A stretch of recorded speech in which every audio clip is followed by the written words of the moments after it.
Hey guys, before we get started with today's show, I have some exciting news to share. Your financial pharmacist is now offering fee-only comprehensive financial planning services led by certified financial planner Tim Baker. We're dedicated to serving pharmacists like you who want something better than the status quo.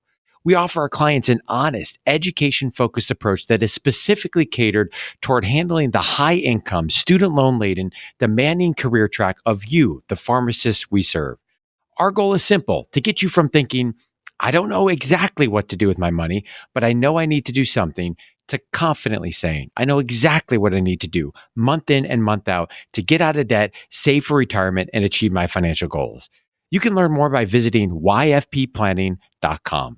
Again, that's yfpplanning.com. The stress of owning a pharmacy is a certain beast, but going to bed every night with a really comfortable job, but not necessarily a job that you have always dreamed of, is even more of a mental taxation on you.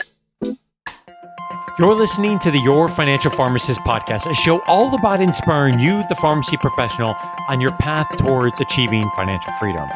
Hi, I'm Tim Albrecht, and on this week's episode, I interviewed Jamie Leigh Tipton, a new practitioner from North Carolina that has opened her own compounding-only pharmacy. We talk about her journey starting her own business and the importance of building a strong financial foundation to be able to do so. We also welcome Jamie's mom, Janet, onto the show to talk about her involvement in the family business, how she helped Jamie Leigh graduate debt-free, and why she has encouraged Jamie Leigh to start her own business. Hey, what's up, everybody? Welcome to this week's episode of the Your Financial Pharmacist podcast. I'm excited to welcome Jamie Leigh Tipton and her mom, Janet, to the show to talk about their journey opening up Tipton Compounding Pharmacy in Franklin, North Carolina. Before we jump into the interview, let me introduce Jamie Leigh. She completed her doctorate of pharmacy from Creighton University School of Pharmacy in May 2017 after studying pre-pharmacy at Western Carolina University. She's always had a passion for compounding pharmacy and dreamed of bringing this unique practice to her hometown of Franklin, North Carolina. And she did just that, which we'll talk about here during today's show. During her time in pharmacy school, Jamie Leigh spent time working with Professional Compounding Centers of America, also known as PCCA. This education with PCCA included compounding boot camps, advanced compounding techniques, and drug information research on how compounded medications affect each individual patient. Her research was published in one of PCCA's apothegms, which is distributed to compounding pharmacists throughout the country. Jamie Leigh participated in educational and training rotations at various locations such as retail pharmacies, compounding pharmacies, hospitals, and a local vet practice. She also took part in the National Community Pharmacists Association Student Ownership Workshop and was accepted to attend Live Oak Bank Pharmacy Ownership Student Summer Program. While a pharmacy student, she was a member of the Rokai Honor Society and received many awards, including the 2017 Merck Award for Academic Excellence. As the owner of Tipton Compounding Pharmacy, located in the beautiful mountains of Franklin, North Carolina, Dr. Tipton's dream has now become a reality. So Jamie Leigh and Janet, welcome to the Your Financial Pharmacist podcast. Thank you for having us. Well, I am so excited to do this interview, and I want to give our listeners some quick background to how this episode came to be and why I am so energized and excited to finally be at the point of recording this. So several weeks ago, Jamie Leigh joined the Your Financial Pharmacist Facebook group, and in her responses to the questions we asked to join the group, she mentioned owning her own compounding-only pharmacy as a new graduate, so graduate of 2017, as I mentioned in the bio. We have not yet featured an independent pharmacy owner on the podcast, and I thought it was unique that Jamie Leigh had taken the path that she did, owning her own pharmacy right out of school. So I reached out to Jamie Leigh to schedule a time to talk via phone to learn more about her story. And when I called the pharmacy, Jamie Leigh's mom, Janet, picked up the phone as Jamie Leigh was compounding a troche before the store opened. Janet and I had the opportunity to talk for a few minutes, and I quickly realized that this was a family business at its core, all hands on deck. I myself grew up in a small business family, and this got me excited. This got me fired up on so many levels, as I'm excited to bring their story to the YFP community, as I'm hopeful it will inspire some of you out there that have entrepreneurial dreams and have the entrepreneurial itch, whether that be a side hustle or a full-time venture, to take one step to pursue that desire and passion. So, Jamie Leigh, let's start with your decision to pursue an online PharmD program at Creighton. So obviously, Franklin, North Carolina is home. You pursued an online pharmacy degree program at Creighton, which I believe is one of the only, if not the only one that's out there in the country. So why did you make that decision to pursue your pharmacy degree online? I had done a lot of research with different pharmacy schools, and I knew that I always wanted to stay in Franklin. And I also knew that staying here would enable me to be able to network better. I always had dreams of owning my own pharmacy. At the time, I wasn't sure what that would mean at the time, but I always wanted that to be my end goal. And so when I was researching just different ways to do satellite pharmacy school, distance pharmacy school, whatever that meant, Creighton at the time was the only distance pharmacy school, and they were really good. I just kind of took a leap of faith there and applied and was able to interview and get in. And it is a great program. They've been doing it for over 20 years. So I felt comfortable that this wasn't their first go around with distance learning. And that really helped kind of set the path of being able to network here, setting up everything here to be able to not only do the pharmacy school, but also do all the research I needed to hopefully set the path of opening my own eventually. Yeah, I love how strategic you were with that decision. I mean, we know that small business, especially in small communities in town, is all about that network in the community and being a part of that community, and making that decision to stay involved in the community, build that network while pursuing your pharmacy program online, as you mentioned, a quality program that had been doing it. And I think that speaks to the vision that you had in terms of getting the company started. So in your bio, as I had read earlier, you mentioned an interest in compounding pharmacy that you had early on, which I think is somewhat unique, not only in business aspirations, but also knowing a very specific area of practice of pharmacy that you want to do. Where did that interest in compounding pharmacy come from? When I was in pharmacy school, when I first started, I really didn't understand completely what it was, especially since there was not one in Franklin. So it wasn't like growing up in a big city where you had a lot of different compounding pharmacies and knew what it meant. So when I started in school and learned a little bit more about it, I thought it was so interesting because I actually had a friend that could not swallow a pill. And I always wondered if she got sick in any way, what would she do? And learning that through pharmacy school made me very interested in it, and knowing the children, animals of the world that can't just swallow a pill as easy as it sounds would need help along the way.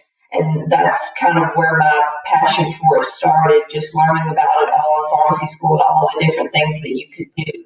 And then they also offered an extra course that you could take through PCCA, and that's where I was able to fly to Houston and see and be able to do in the lab a bunch of different compounds depending on the unique need. And that's all kind of in pharmacy school where it started. So let's fast forward a little bit to 2017. You graduate with your PharmD. And at this point, you decide as a new graduate that you're going to take on opening your own pharmacy from the ground up, building and all. And we'll talk about that in a little bit. Why did you want to take that path rather than working for somebody else, having a stable six-figure income? And was there one or two deciding factors that really pushed you in this direction to open your own business? I always knew that some form of ownership was what I wanted to do. It was interesting because I'm born and raised in Franklin, and when people would see me, they always would say, "Oh, I can't wait until you graduate so that you can open a pharmacy." It's almost like the whole community kind of knew the plan even probably before I did. So just being able to go through the process on the fourth year of rotations, it was probably the most evident that I wanted to do that. And so with the whole family, it was a lot of discussions throughout all of the fourth year, getting prepared, because as soon as I graduated, we already had a lot of the building blocks in place to be able to do this. And it is a risk. I was 23 when I graduated. Mm-hmm. And single with no kids. So the risk for me was different than probably other people graduating at different times of their life. But it, to me, was a risk worth taking. I feel like I'm not one that likes change very much. So if I would have gone immediately into a six-figure position at a community pharmacy or a chain, that I would get so comfortable and used to what I was doing that it would be really hard to leave afterwards and go and do such a big risk later on in my life. So for me, it was just one of those things you start at the very beginning while you're going and just don't stop until you can make the dream happen. I really appreciate what you said there about, the difficulty of it being, if you're comfortable in that position, if you're comfortable with a six-figure income, especially if you're living up to that income, maybe there's a home that's involved, there's other expenses, pursuing that dream, not impossible, becomes a little bit more difficult versus, jumping right out of the gate and being able to establish expenses and other things off of a lower income and salary, especially as you want to invest that money back into the business. So I want to ask you one more question about risk before I put your mom, Janet, on the hot seat, because I think that as I heard about your story to begin with, it wasn't like you were buying into an existing store that had a proven business model, but rather you were starting this from the ground up. So obviously that means you most likely did a needs assessment, you did business planning, you're really evaluating what was out there.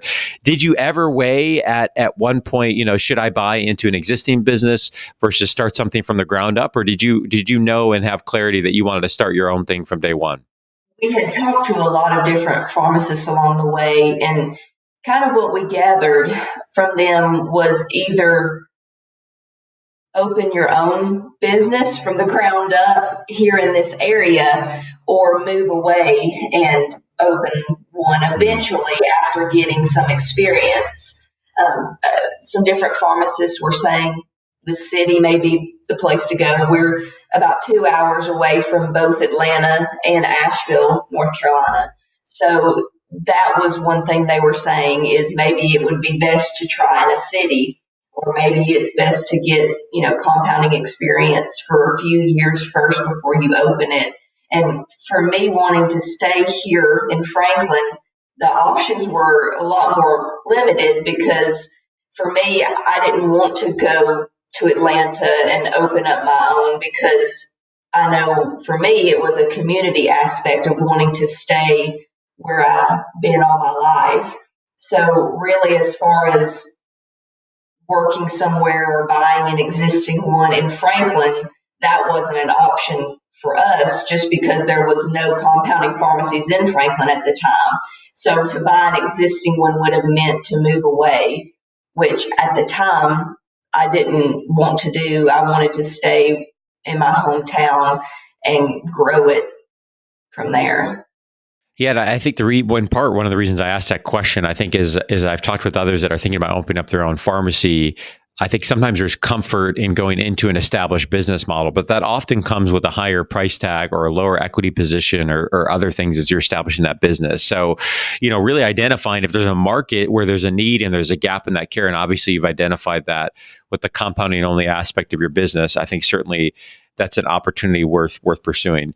So, Janet, first of all, thank you for joining us as well. And, when I went home after Jamie Leigh, you and I talked a few weeks ago, I was so jacked up because as a father of three boys, and soon to be a fourth boy, very, very passionate about teaching my kids about entrepreneurship and encouraging them in their dreams around business. I was really struck in a good way about how supportive and encouraging that you've been to Jamie Leigh to pursue this entrepreneurial dream that she has. And I feel like many parents, and it may be a generational thing, and this is certainly a very broad statement, but many parents, I think, would encourage their child to take the quote safe and comfortable option, which would be in pharmacy, the contract that has a six-figure salary. So tell me a little bit more about where that encouragement comes from and why you have been so encouraging to Jamie Leigh in this journey. Well, I'm not going to lie. It would have been really easy to encourage her to use her doctorate degree to get a job as a pharmacist somewhere else and not have the headaches that come with owning a business. But on the other hand, it was weighing the options of the rewards that owning your own business and the benefits would come with that. I had been raised in an atmosphere. My father owned his own business. My grandfather owned his own business. So it was something that was familiar to me and that I was raised in. So um, encouraging her to follow her dream and do what would make her happy was our number one goal. And so, as I understand it, a big part of this, and I'm going to ask Jamie Leigh more about this a little bit later about, the financial position that allowed her to take on, this opportunity. But as I understand it, you were able to help Jamie Leigh with paying for college so that she wasn't graduating saddled with student loan debt, as many pharmacists are right now, the average being about $160,000 when they come out of pharmacy school, which I think really handcuffs, it's referred to as the golden handcuffs, really handcuffs, what you're able to do in terms of if you have high student loan debt, that might put you in a position where you have to depend on a six-figure income or a corporate position. So how did you practically manage to do that, to save up, to help her pay for college? And what are some strategies that our listeners might employ that are thinking about trying to do something similar for their own kids when they send them off to college, whether that be in the short term or the long term? My background is in education. I got my master's in education and taught for several years. But then things changed and my path changed to real estate. And I became a broker in real estate and worked in the high-end golf and lake community locally. By doing that, by pursuing real estate, honestly, that gave us the vehicle of being able to save and invest for Jamie Leigh's education. And I funded and invested in a 529 college plan. And there were a lot of questions at that time as to how much to invest because you don't know at the time you're starting to set up a 529 plan where they're going to attend college, if it's going to be a 4-year college, if it's going to be an 8-year college, if she's going to get a degree, just with her master's or with her doctorate. So it's kind of a guessing game to decide how much to invest to begin with. But I'll have to be honest that the 529 plan really helped us be able to fund her college.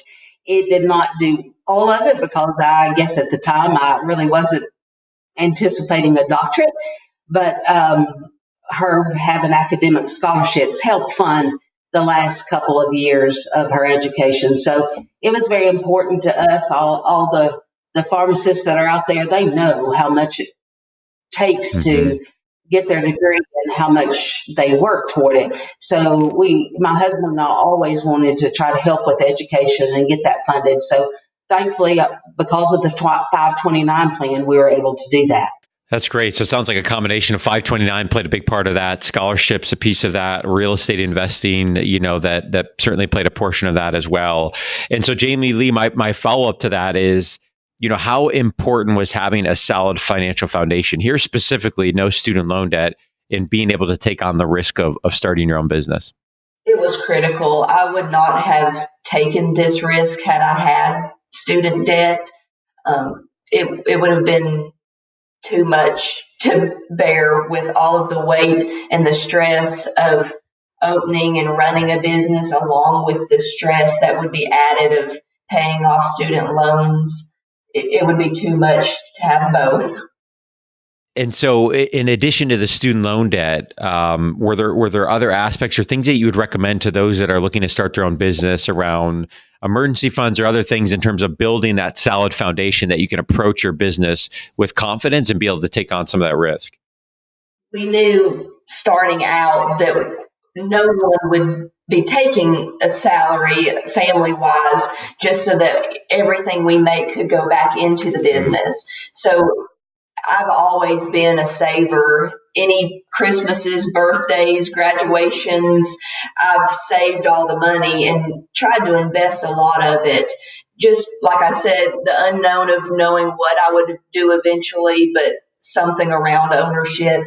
So I've always tried to save everything I got gift-wise in order to invest some of it to have a little bit of the wiggle room while we get up and running, knowing that there wouldn't be a salary for a while. And going from there. So let me ask you about that for a minute, because I think often we can get enamored and caught up in the things that come along with starting your own business, and it's exciting. But there's also the reality of things that are challenging, like deciding to invest in the business and not necessarily taking a salary for a period of time. And so I'm guessing some of our listeners are thinking, how are you personally reconciling,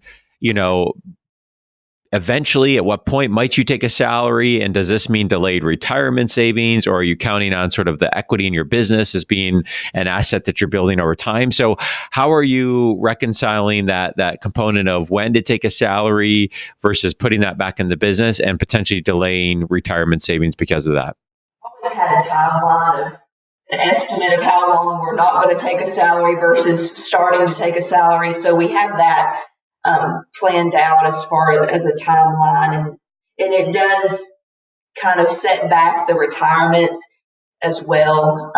But we've kind of planned for that too, that eventually getting into a Roth IRA and different pieces of retirement.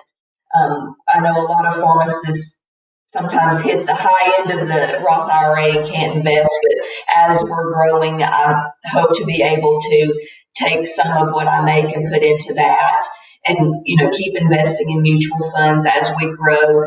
But yeah, we've always had kind of a timeline of at this certain point, we've got to start taking a salary. But it's just, as we can and are able to, we are trying to always take everything and put it back in the business. And I think too, it's important for our listeners to understand, the value of equity and ownership in a business certainly has a monetary value. And I think from many different perspectives, which we won't necessarily get into detail here, but can play a very significant part from building long-term wealth, tax advantages, eventually at some point, it may be a sale of a business. But as you're putting some of that sweat equity in, there's obviously value that's being built through that equity as well.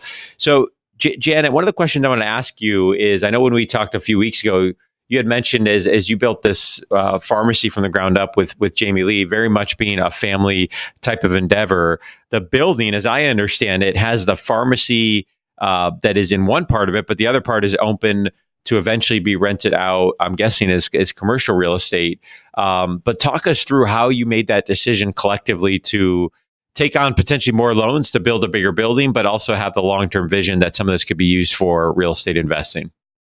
I think my background as being a broker in real estate has helped in that, because obviously anybody that's in real estate knows that it's location, location, location. So when I was thinking and hearing from Jamie Leigh that that's what she was kind of wanting to do, I started looking around in our town for some land and trying to find a location that I thought would be good. And we were able to find the land that our pharmacy has been built on. And it's, in my opinion, a great location. It's right on our main street. It's adjacent to our local hospital.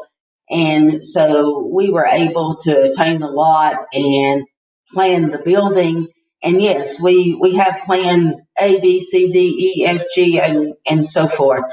But one of the things that the way that the lot lays, we were able to build not only the pharmacy on the top level, but the way the land lays, we were able to also include a lower level to our building. And we are finishing that off and going to rent that. As a matter of fact, it's going to be finished at the end of this month. And we have most all of it rented. And so that will also help us to be able to bear the financial burden that comes with building a building. And then hopefully all this business will go well, but even if not, I think this will be a great real estate investment for Jamie Leigh down the road, to have the building, to have the location, to have the land, and to have the rental income. Well, I will say, if our listeners need a visual, I when you Google Tipton Compounding Pharmacy, a picture comes up of the building, and it is beautiful. So I love the design, I love the look and the feel of it. And I would also encourage our listeners to check out the website, which you've also both have done a great job with, tiptoncompoundingpharmacy.com. I think the website looks great. It's a great design, and I think really nicely describes your services and the vision that you have for the company. So great work on that. Jamie Leigh, one of the things that stuck out with me when we talked a few weeks ago is that you said you would have been wondering what if your whole life if you didn't pursue this dream. Tell me a little bit more about what you meant by that.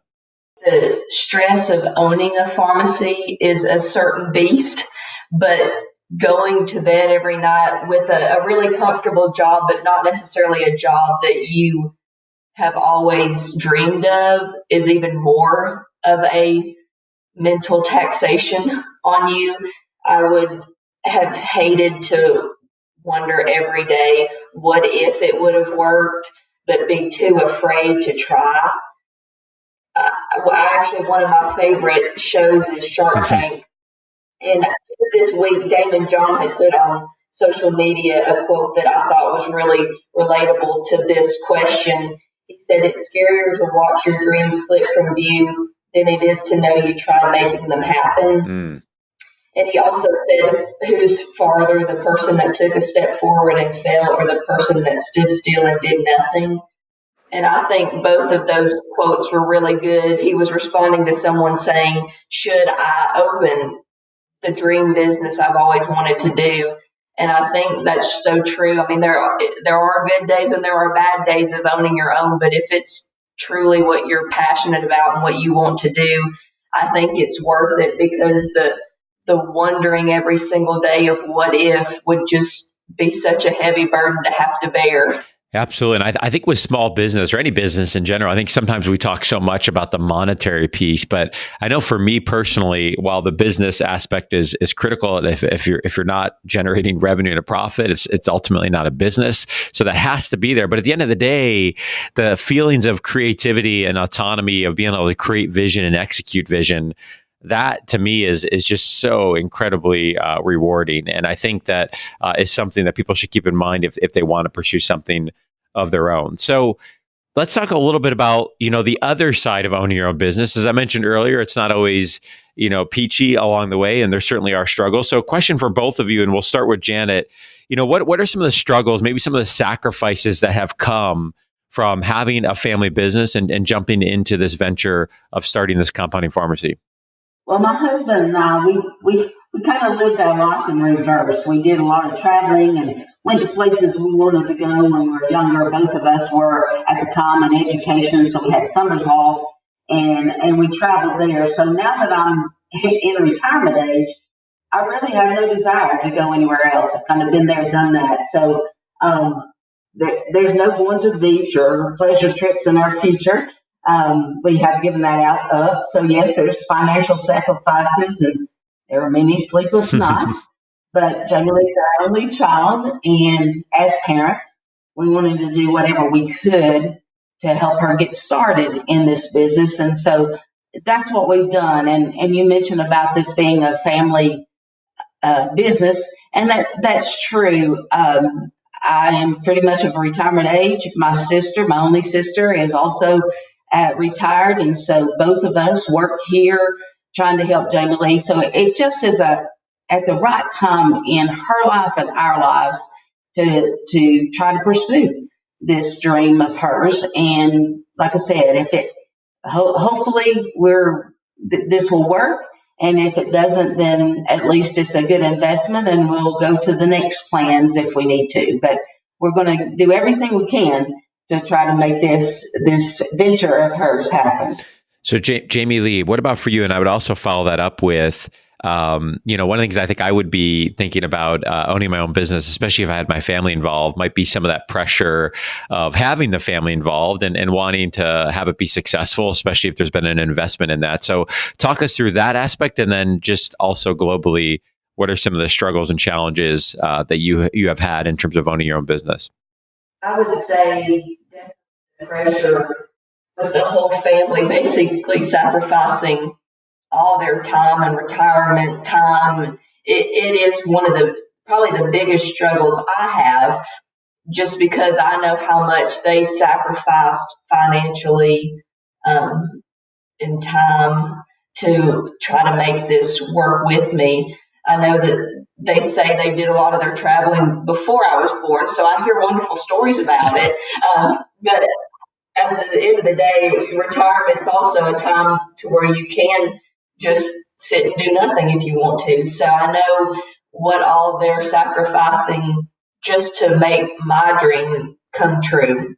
So it is a lot of pressure. It's a lot, like she said, a lot of sleepless nights worrying about different things, feeling sometimes like the weight of all of it's on your shoulders, but then having their support means everything. But it is kind of a back and forth. You basically eat, sleep, and breathe the pharmacy. On the weekends, we sit and talk about it. On the weekdays, we come and work, and then at nights, we talk about it some more. There's really no extra time, at least in this stage, to have a life. No vacations, really not much of anything except just doing everything we can to talk and plan to just make this work. That's great. Thank you both for sharing there. And Jamie Leigh, my last question for you is, I know we have many listeners that might have entrepreneurial dreams, whether that's their own business, a side hustle, but I think often are struggling with, where do I start and where do I draw inspiration from? Is, besides Shark Tank, which I also love, is there a podcast, a book, a blog, a TV show, or something that you'd recommend to our community that they may be able to draw inspiration from? I really just did a lot of online research. I've read different financial books, some Dave Ramsey books, the Rich Dad Poor Dad, just different things financial wise. I think really above everything, the one thing I would say, if you want to open a business, you have to have passion for it. It's not for the faint of heart. So if you don't have passion for what you're doing, it won't work. It just takes too much time and effort to not be completely dedicated and happy with what you're doing. I don't know that there's a TV show or a book that will do anything more than what just pure passion would do. I had found a quote earlier that I liked, that success isn't made in the microwave, it's made in the crock pot. And that's so true. It's not an overnight success. I know some different books, some TV shows, you get the wonderful overnight successes, but it takes time to grow and build a business, and it takes a lot of planning. Many months were spent just talking for hours about the big picture, but also short-term goals that it takes to get there. When I first started pharmacy school, one of our head advisors said that pharmacy school was like eating an elephant. You have to do it one bite at a time. And I think it's the same way in opening a business. So ultimately, I think the main thing you have to have is passion for it. And then if you have the passion, then you'll be dedicated enough to, research different areas. And depending on if it's a pharmacy or if it's a totally different business, there will be, different podcasts, different shows and books that will meet that need of learning more information. But overall, you have to be dedicated to want to pursue it this way. That's great wisdom there. So thank you for sharing. And I would encourage our listeners to check out Tipton Compounding Pharmacy.com. I also know and have seen Tipton Compounding Pharmacy on Instagram and Facebook group. And if any of our listeners are in the North Carolina area, around Franklin, North Carolina, I'd encourage you to check out the store and have a chance to talk with Jamie Leigh and Jana as well. So thank you both for coming on the show, for your time, for your willingness to share your journey. I know has inspired me in a significant way, and I'm confident it's going to do the same to our listeners. So thank you both very much. Thank you.